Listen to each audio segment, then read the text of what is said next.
I bought the new Paul Simon album recently. Of the two albums I've bought this year, the other being the new Mike and the Mechanics album, this is probably the best one.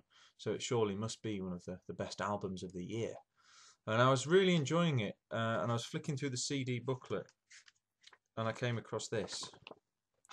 There he is, Paul Simon wearing a pork pie hat.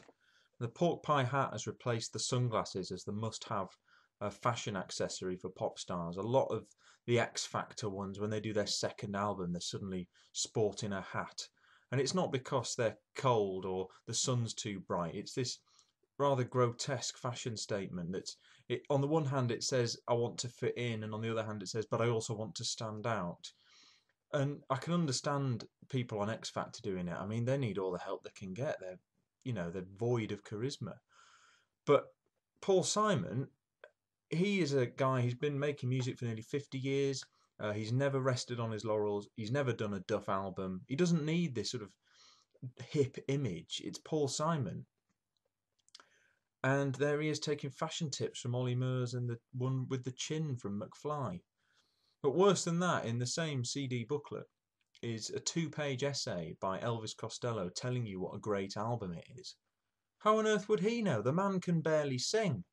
And there he is telling you that, oh, Paul Simon's done this great album.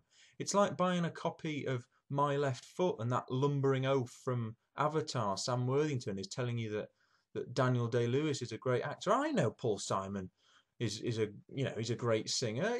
Elvis Costello doesn't need to tell me that. The fact that Elvis Costello changed his first name from Declan to Elvis shows he has a fairly warped sense of his own worth within the music world. And anyway, he didn't need to change it from Declan. Declan's a perfectly good name to have a pop career with. Look at Ant and Dec. They had lots of sort of number 30 hits before they finally stopped. So it could have been one of my favourite albums, but thanks to Elvis Costello's sycophantic ramblings, I can barely bring myself to listen to it.